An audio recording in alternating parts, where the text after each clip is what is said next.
Chapter 4 Drew Dingo. Hello, I'm Drew Dingo. I am from all over Australia, except Tasmania, and my family and I are dingoes. Hey, cool fact, dingoes are like humans in that we have bendy wrists, which help us catch prey, climb trees, and even open doors. I was meant to be a leap year baby, but I waited until the 1st of March to arrive. I share my birthday with siblings, one brother and two sisters. My brother is a leap year baby as he arrived on February 29th at 11:59 p.m. My sisters and I arrived after the clock struck midnight and the calendar had changed from February to March. Do you know a leap year baby? Do you share a birthday with anyone? Let's leap in. I'd like to share something really important with you. Me. By sharing things about me with you, I hope I can help you grow into the best version of yourself possible, an awesome you. This way we can be happier and healthier together. Me awesome plus you awesome equals we awesome. How can I share me with you? By talking, of course, so let's get started. I am curious, generous, and respectful, among other things. I've come to learn that when I'm cool, calm, and in control of my feelings, I make skillful choices. Skillful means choices that have been thought about, talked about, and practiced because they are the most relationship-empowering tools. When I'm not cool and calm, my feelings are too big and take control of my mind, switching off parts of my brain and altering my behaviour. That's when I make poor choices. I want to share with you my tools for remaining cool and calm, and what my skillful choices are. I also want you to know what's happening inside me when I make a poor choice. My strength comes from when I pick skillfully. My weakness comes from when I pick poorly. I believe weakness is only a strength that needs focus, redirection, and learning. Oh, wait, stop the press. I need you to know this first, it's really important. Whether we make a skillful choice or a poor choice, you and I are always lovable, worthwhile, and good enough. We are born with all of the emotions inside us, and as we grow, we learn how to express or hide them. The Me, You, We tribe, that's me and my friends, are here to teach you how to have and express all your feelings with kindness, respect, and care. Please don't hide them. So, yep, I'm Drew and I am a pack member. Dingoes are pack animals, which makes it vital for our survival that we are always connected to our pack. I'm the second born from my mum and dad's second litter. I show respect and listen to the elders, my parents and siblings. My younger siblings from the third litter show respect and listen to the second litter as well as our parents, elders and each other. It's important to keep in mind that we are all treated with respect.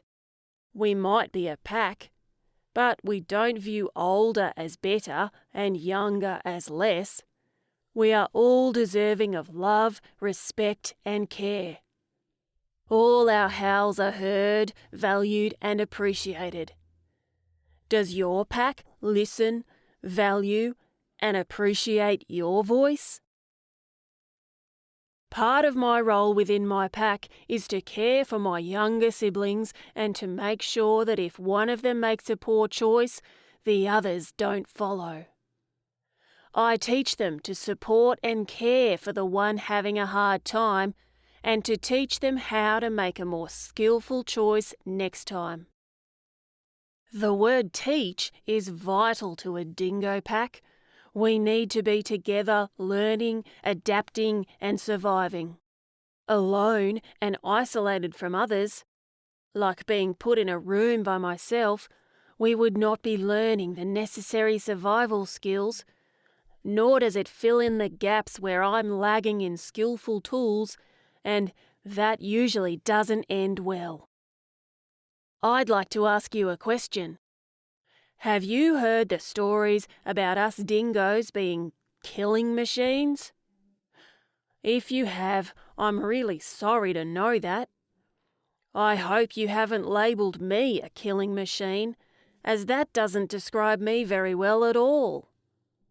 I will respectfully confront you if you have, as I am not what you are labelling me or what you think I am. I will defend myself from being called something I'm not. Defending oneself is very different to attacking someone else, and it's a big difference. My family and I are more than the stories people have told about us. I urge you to please see beyond what others say. I urge you to look deeper than the stories about dingoes' behaviour and try and see what need is going unmet. What are we trying to communicate? However clearly or unclearly. What skill are we lacking and need to be lovingly taught? Teach me healthy skills, please. Don't punish and shame me for lacking a skill. I have so many talents, strengths, and lessons to offer you and this world. Please don't limit me by thinking I am less than I am, or by thinking about only one aspect of me. Please don't limit or mistreat me. I'm still learning about who I am. I honestly think that my whole life I'll be learning about me, and all that makes me me. You might think you know all about me. I'd encourage you to look at the world, at dingoes, and at your kind of animal with inquisitive eyes. There is always more to learn. With my inquisitive eyes, here are some skills I'm learning to pick from the skillful section of my life toolbox. I rummage through these when I'm feeling loved, included, and clear-headed. I focus on what is expected of me within my pack. I speak respectfully to all members of the pack and inwardly to myself. I care for all dingoes, other animals, and the environment around me. I complete tasks, watching younger pups, sweeping our home, doing my homework, to the best of my ability, and ask for help when I need it. I practice and use my calming wheel. I'll show you mine, which you can use, or I'd love for you to share yours with me if they're different.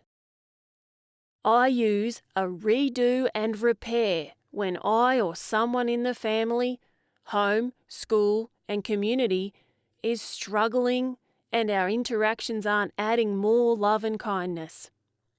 I'll share my redo and repair steps after my calming wheel. I practice generosity, kindness, and compassion in the words and actions I use towards myself and others. I accept all of myself and all of my family and friends for who they are. This is an ongoing practice as we continually learn about each other. I put aside my beliefs about who someone else should be and honour who they actually are. I use my awesome essential oil mixture and flower essence to support me. Others love the drops, but the spray is my awesome way.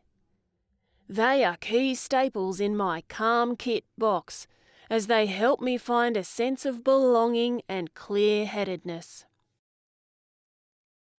Before you keep hearing about me, would you like to take a moment to create your calm wheel kit?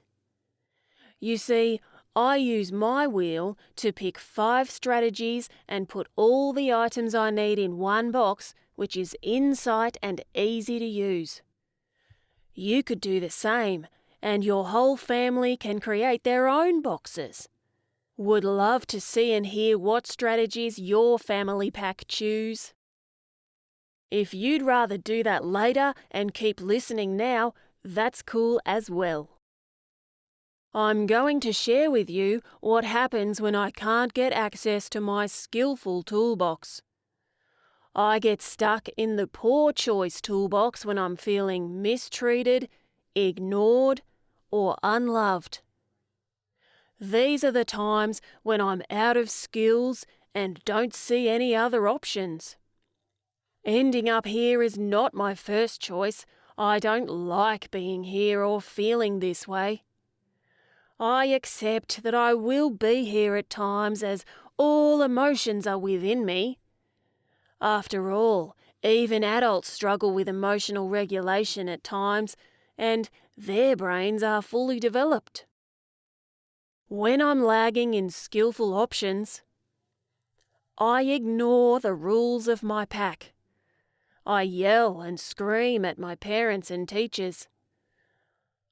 I've even been known to say adult words to them when I'm not coping and out of other skills.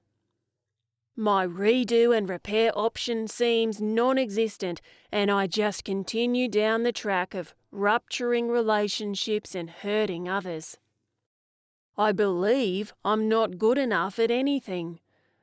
I feel useless in those times when I need help, and I'd like to ask for help, but other animals expect me to be able to do it by myself without any help. I forget, and they forget, that I'm still learning, and at times I'm struggling to learn. They also wrongly believe I'm lazy, stupid, and not putting in the effort. I actually am trying, just maybe not in the way they think I should be. I feel I have to continually prove my worth and that I deserve to be helped. Sometimes when I'm in this place, I even feel that I'm not worth animals giving up their time and energy for me, and that I'm just a burden. My behaviour in these times can be really explosive, with yelling, biting, throwing and destroying things. Other times I may implode and withdraw, hiding myself away so I'm not an inconvenience on others. And other times again, I can become silly, loud, and a clown to draw the focus somewhere happy and enjoyable for everyone. These feelings and all the behavioural expressions come from the anxious and critical voices within. I forget the world isn't always about receiving something for what is given. That I can give without expecting something in return. And that I can get without having to give in return. Change is hard, and I can become overwhelmed with anxiety. This anxiety can take the form of risky behaviours such as running away from my classroom to hide. It can also look like being paralysed. I get stuck, I can't make decisions or even move at all sometimes. I stop being able to see the positives in change. The change can be big or small, from my drink not being in the cup I wanted, to moving schools or homes, to parents separating, to my toys being moved without me knowing. These and other changes like them can trigger my anxiety. I listen and act upon the shame voice and afraid voice. The anxious voice often yells at me, which makes it hard to hear and concentrate when other animals are talking to me. I don't like or accept myself. I react from a place of fear, which can look like I'm being shy and rejecting you, when the truth is that I'm feeling afraid and powerless inside. Also, I may fear that you'll reject me at some point, so I behave in ways that get me in first to push you away. I'm trying to protect myself from being hurt. I need to control everything, so I refuse to use my essential oil and flower essence spray. Other times, I'm so paralyzed with fear that deciding whether to use them or not is beyond me. This has a clinical name: decision fatigue. It's a real thing. I mentioned redo and repair, but I haven't shared it with you yet, and I want to now. It's my specialty within my pack. Redo and Repair Part 1. Call a self-tune-in, ideally before anyone has Frill's frill flip. I kindly howl, "Hey, I'm becoming someone I don't want to be. I'm going to the backyard or to my room to collect myself. I'll be back in a few minutes." When I take a self-tune-in, I like to focus on what's happening inside my body. I scan from my feet to the top of my head. I don't judge what is occurring, I just acknowledge and note that it is happening. I take a moment to listen to the voice or voices inside. I take notice of the movie I'm playing in my head. I'm learning to not always believe in the voice or the movie. Sometimes they aren't healthy or nourishing for my relationships with either myself or others. Emery Echidna, TD Tassie Devil and I have similar self-tune-in practices. Which method do you like using the most? Bonus tip: speak with kindness. Remember, a self-tune-in is about you wanting to be your best self, so give a time when you'll come back. It is not about punishing them for doing or saying something or behaving in some way. It's about you loving them and yourself and showing it by being caring and respectful. Redo and Repair Part 2. When you come back, make sure the other dingo is ready to be interacting again. If they are not, that is okay. They need a bit more time to find their best self as well. Early Emu has a magical "the we" process that I often use here. When they are ready to talk with you, listen to their feelings and needs. Then share your feelings and needs. Then, together, work out how to make what just happened better. That might mean you need to take some action, or that they need to take some action, or you both need to take some actions. TD is helping me with the finer details of how to do this with the talking topics. Going over the details of the event will usually end up in a battle about who is right and who is wrong. I've heard my parents say to me and my siblings, "Who cares who's right and who's wrong? The relationship is suffering." Share your feelings and needs and make it better with generosity and kindness. Bonus tip: don't demand they say sorry. A sorry is nice alongside what we really need, that the actions or words that upset or hurt us not be said or done again. It might be better to draw a picture to apologise, or rebuild the Lego you knocked down, or buy a new toy if you broke one, or use kind and respectful words rather than mean, hurtful words next time. I also have a short version of the Redo and Repair. I find my pause. For me, it's feeling the wind race through my fur. For my friends, it can be their breathing. What is yours? Please share it with me. I love learning other types of pauses. With my pause, I simply ask my parent, sibling or friend for a redo. This is simply where, in that very moment when our emotions try to take over, we stop, ask for a redo, forgive, and start the interaction again, while redoing it in a way that is more respectful, kind, and clear. I've done 4 redos for one interaction with my brother because we just couldn't get it right. The 4th time was the gem. The last word from me. I know my other animal friends are waiting patiently to meet you, as there have been all these squawks, howls, and goo-gooing about this awesome person who is being with us. That would be you.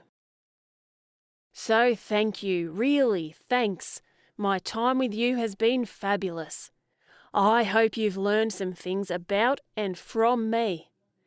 Knowing I've been able to add more kindness by sharing myself with you brings me happiness. I know we will be the best of friends.